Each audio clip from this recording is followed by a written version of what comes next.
The name is Arthur, like the king, and Marciano, like the only undefeated heavyweight in the history of boxing. Rocky Marciano from Brockton, Massachusetts. Education, graduated from General College back in 1949, and the College of Communications, 1951.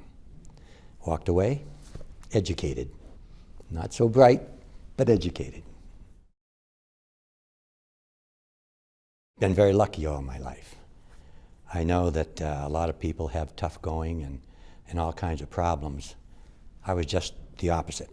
I was born to an Italian immigrant, and we moved to Belmont, Massachusetts, which is sort of an upper middle class town.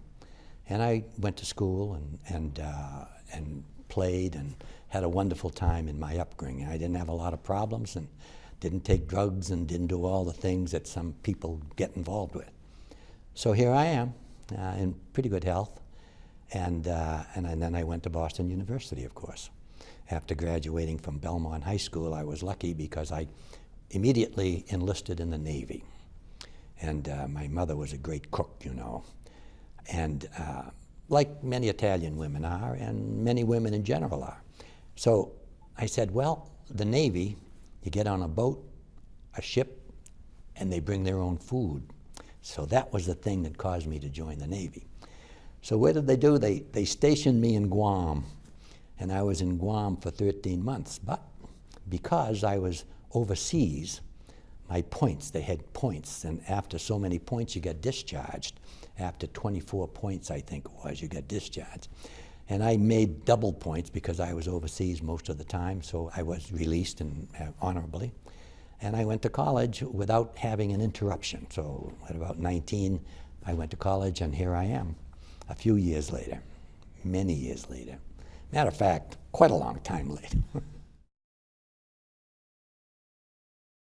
My father was an Italian immigrant, and he came over here, and the first thing he did, he went to MIT. And he was an engineer in Italy.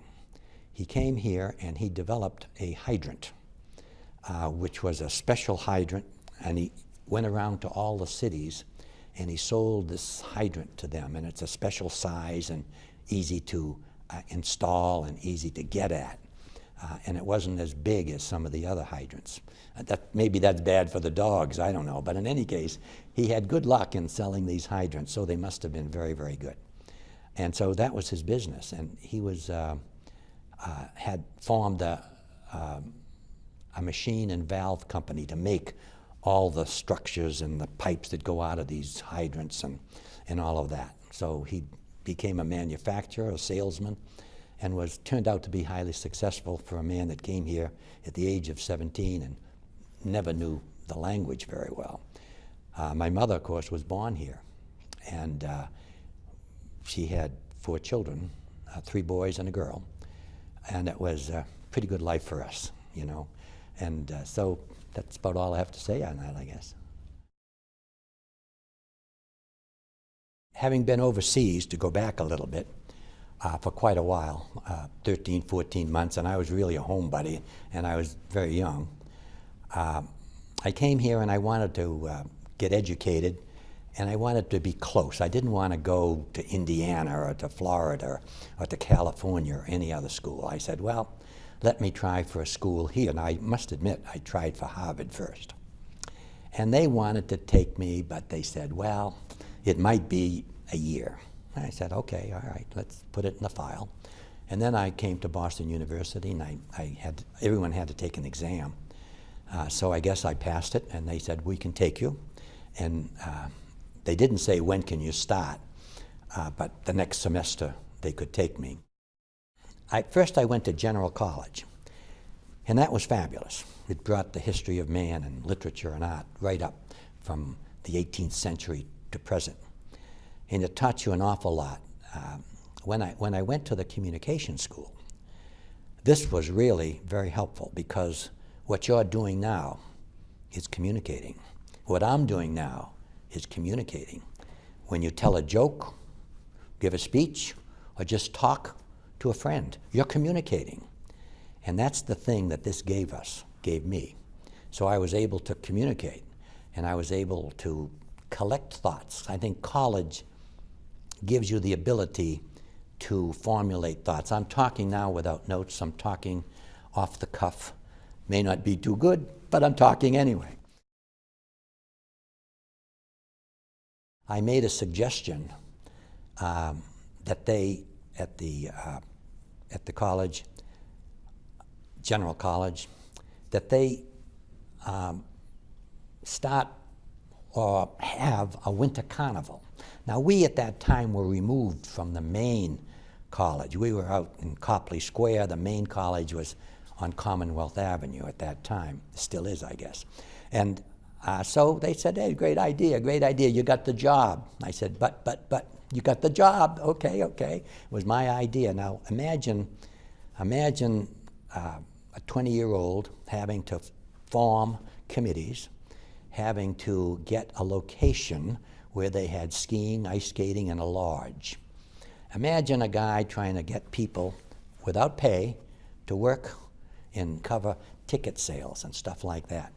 So while it was a difficult task, it was very illuminating for me to move people to accept the program and to be willing to work. And that was very helpful for me, because all through life, as most of you know, you're doing that, between helping to subordinate to get better, to direct people and other things. Very, very helpful for me. After that, they said, good job. Now you got the senior prom to worry about. So I got the senior prom because I did a good job on that winter carnival.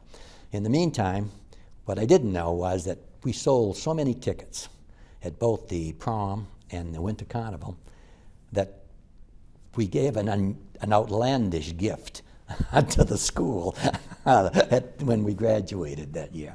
So, you know, all in all, it was something that was very helpful. But for me, it was very educational and very helpful, because all my life I've been doing that thing, and the background was very good for me.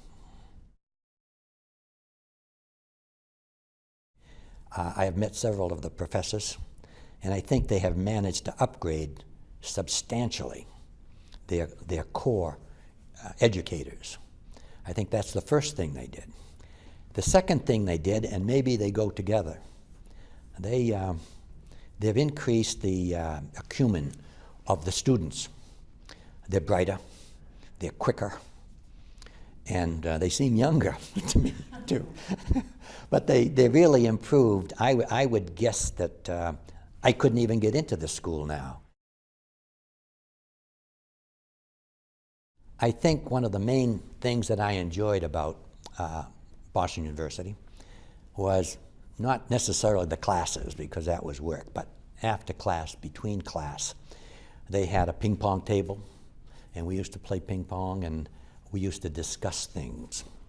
And I think it's this unit of discussions that broadens the minds and develops the ability to accept other points of view, even if you disagree, and the logic of their position, and even how to convince them that they're not quite online.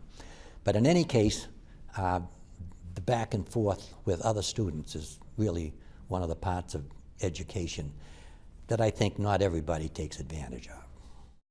Today, more than ever before, I think all the colleges in the Northeast have accepted overseas students. So you have a real jungle of people, all parts of the world, all colors, all nationalities. And this is good. And this is where one culture will understand another. And I think that's the real virtue of education. I think when you're in a college like Boston University, where you have a multitude of students and a vast variety of cultures, I think that time should always be made for them to intermingle and commingle, and so that there will be a mixture of thoughts and appreciation of other people's societies and mentalities and customs. I think that should be part of education, and I think hopefully it is. Boston University gave me a lot. I think maybe it's time for me to give something back. And you know, I was a product of a good home and a product of a good education. And so, you know, if you have it, give it back. Somebody else may be able to use it.